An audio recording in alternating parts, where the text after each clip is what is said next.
네, 시청자 여러분 안녕하십니까. 이제 실채점 성적 상승자 학생들을 대상으로 이제 오늘도 인터뷰를 진행을 해보려고 합니다. 학생 한 분을 모셔서 진행을 할 건데요. 저희 학원에 다녔던 학생이고 이름은 방준 학생입니다. 안녕하세요. 저는 2021년 1년 동안 청촌 청솔학원에서 재수 생활을 한 방준이라고 합니다. 그때 일단 수학, 영어 빼고는 국어는 모의고사를 풀어본 적도 없고 독서 지문을 한번 본 적도 없고 그냥 공부를 거의 안 했었죠. 그래서 예상한 결과가 나왔다 이 정도. 그때는 이제 무슨 생각이었냐면 어떻게 하다 보면 되겠지라는, 하다 보면 된다라는 그런 생각을 가지고 내일 하자, 내일 모레 하자, 오늘은 아니고 이러다 이제 수능 전날까지 가고 그렇게 됐어요. 네.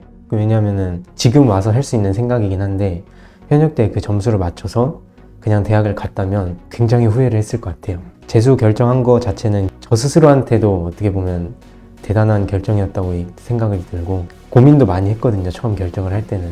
왜냐하면 공부를 해본 경험이 없고 어떻게 공부를 해야 되는지도 잘 모르는 상황에서 재수를 한 게 이게 맞는 건가라는 생각이 들었고 또 학원을 가야 되나 말아야 되나라는 거에 대한 고민도 좀 있었는데 그 고민은 이제 부모님이랑 같이 얘기를 하면서 이런저런 고민을 통해서 학원을 가야 된다라는 걸 마음을 굳히고 이제 오게 된 거죠.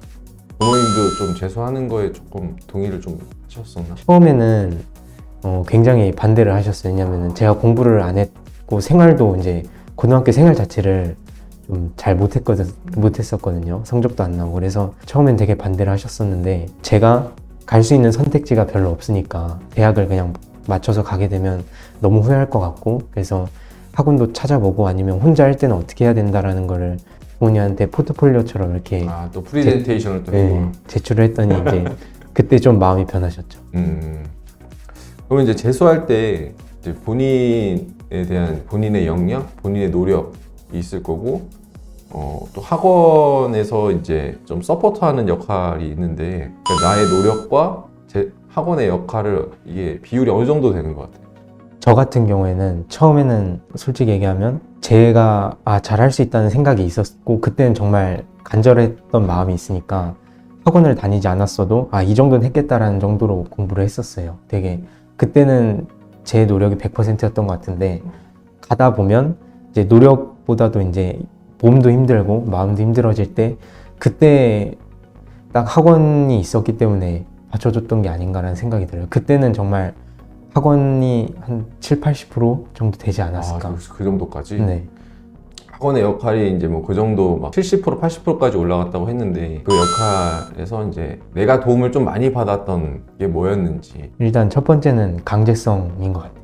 왜냐하면 아침에 학원에 등교해야 되는 시간이 등원해야 되는 시간이 정해져 있고 점심 먹을 수 있는 시간, 쉬는 시간, 저녁에 집에 갈 수 있는 시간 이런 게 정해져 있다 보니까 규칙적인 생활을 하는데 굉장히 많은 도움이 됐고 주말에 일요일 같은 경우에 저는 한 번인가 두 번 빼고 다 나왔었거든요. 처음부터. 그래서 꾸준히 하는데 굉장히 큰 도움이 됐다라고 생각이 들고 두 번째는 이제 수업 듣는 거에 대해서 선생님들과의 관계가 가장 또 큰 영향이었다고 저는 생각을 해요. 왜냐면은 혼자서 하다 보면 아무래도 지식을 습득하는 데 있어서 많은 부분을 인강이나 그런 거에 의존할 수밖에 없게 되는데 인강을 들으면 아무래도 이제 쌍방향 소통이 되는 게 아니다 보니까 수업을 듣다가 궁금한 게 있어도 적어 놓는다고 그걸 수업이 끝나고 바로 질문을 할 수 있는 것도 아니고 근데 이제 학원을 다니면 그런 거 같은 경우에는 질문 당직 시간도 따로 있고 선생님들한테 개인적으로 가서 물어봐도 굉장히 친절하게 상담을 해주시고 또 이제 교무실 자체가 그 고등학교 때처럼 굉장히 딱딱한 분위기가 아니라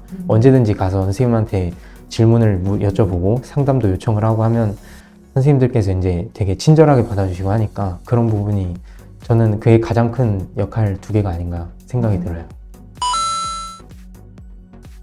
저는 재수를 처음 시작했을 때부터도 그렇고 내가 어떤 대학을 가겠다라는 목표를 두고 있는 게 저는 솔직히 아니었어요. 난 여기를 가야 된다는 게 아니었고 저도 설명회를 보고 들어왔는데 설명회 할 때 작년에 이제 형들이 연사를 쓰고 했던 게 온라인에서 나왔단 말이에요. 그래서 거기에 내가 서 있다면 어떨까라는 상상을 했었어요, 저는.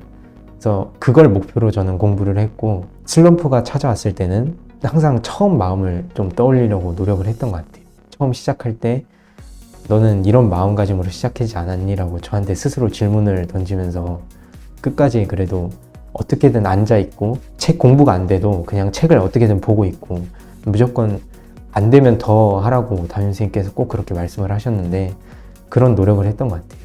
그 스스로 생각하고 스스로 마음가짐을 바꾸는 게 저한테는 슬럼프를 해결하는 가장 좋은 방법이었던 것 같아요.